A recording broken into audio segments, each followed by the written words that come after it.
Assalamualaikum. Waalaikumsalam. Silakan Pak Junifal duduk. Baik. Baik. Gimana Pak Junifal kabar hari ini? Alhamdulillah baik. Nah, sebelumnya Pak Junifal ini datang ke sini ingin mencurhatkan tentang apa? Dari kemarin-kemarin saya lagi mengalami jatuh cinta.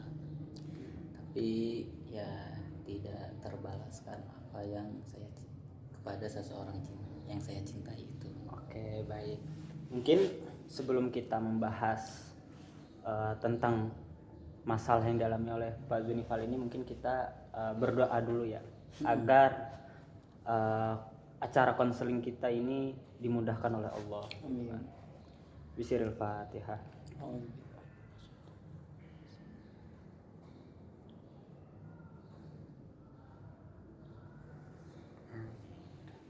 Baik Pak Junifal, tadi tentang masalah percintaan ya. Iya, baik. Yang namanya percintaan itu memang rumit Pak Junifal ya. Kan yang namanya percintaan itu memang rumit. Kira-kira awal Pak Junifal ditolaknya itu sebabnya apa? Apakah karena memang ada kekurangan di Pak Junifal gitu, mungkin dari materinya kah ataupun apa? Mungkin bisa dijelaskan lebih spesifik gitu.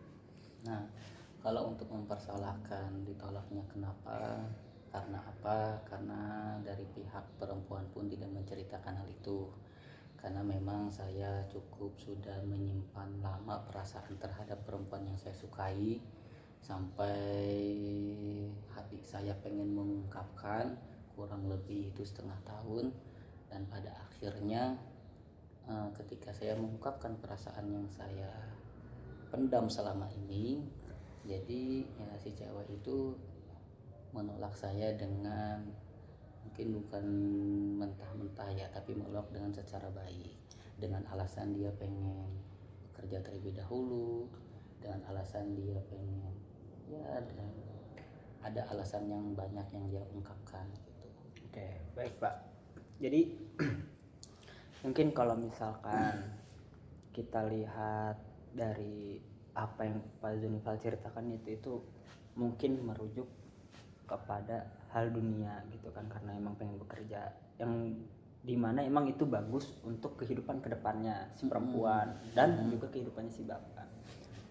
Emang yang namanya apa ya, jatuh cinta, apalagi bapak suka dengan seseorang itu untuk menjalin sampai ke masa depan, itu memang diperlukan persiapan yang lebih Pak, kan?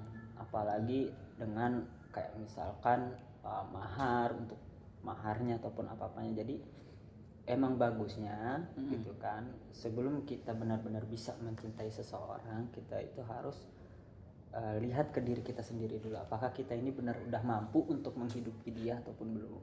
Jadi mungkin saran saya, Bapak jangan terlalu dipikirkan untuk masalah yang tadi itu kan, kayak Bapak ditolak gitu kan, ya wajar saja gitu kan. Tetap pasrahin semuanya kepada Allah gitu kan. Kalau kata Allah tuh, janganlah kamu berputus asa dari rahmat Allah. Makanya berarti penting ini buat Bapak, jangan terlalu dipikirkan. Kalau misalkan ditolak sama si A, mungkin masih ada di si B gitu kan. Jadi tetap kita harus menaruh harapan, menaruh roja kita, harapan kita kepada Allah. Kita tetap menaruh harapan kita kepada Allah untuk diberikan jodoh yang baik gitu Pak. Jadi bagaimana Pak sebelumnya untuk tahapan yang ya yang saya cintai itu benar-benar saya dapatkan gitu. Kalau ada tahapan-tahapan utamanya gitu kan ya, sebelum memang takdir kan sudah ditentukan, tapi kan sebagai manusia ada ikhtiar. Barangkali dari Bapak ada solusi.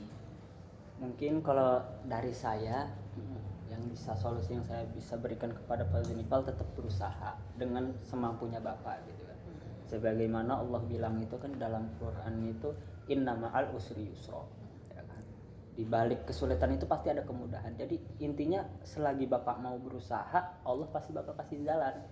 Yang penting jangan ketika Bapak ditolak, Bapak langsung beranggapan ini gara-gara Allah nih, apa nggak mau nih saya sama dia nih, jangan langsung bersuuzon kepada Allah bilang kalau misalkan semua takdir yang jelek ini dari Allah.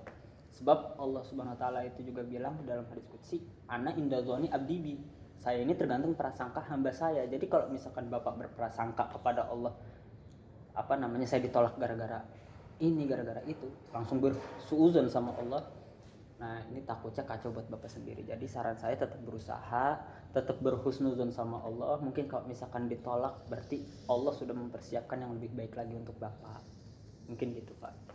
Oke, baik, terima kasih sebelumnya pada Pak Fakih atas solusinya. Saya terima dan insya Allah saya terapkan apa yang tadi disampaikan oleh Pak Fakih tersebut.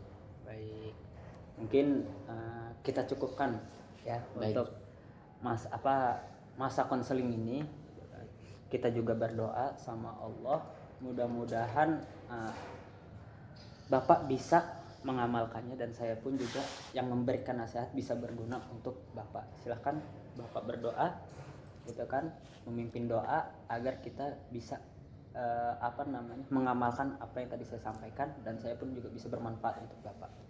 Silahkan Pak, mungkin doanya. Baik Bapak, terima kasih sebelumnya atas penyampaian ataupun nasihat yang Bapak berikan kepada saya. Mudah-mudahan penyampaian nasihat yang Bapak berikan bermanfaat dan barokah buat kedepannya. Amin. Mari kita tutup konseling ini dengan bacaan kifaratul majlis. Subhanakallahumma wa bihamdika asyhadu an la ilaha illa anta astaghfiruka wa atubu ilaik. Terima kasih Bapak Ya, sudah sama. mampir ke sini. Terima kasih juga ya. Sama-sama.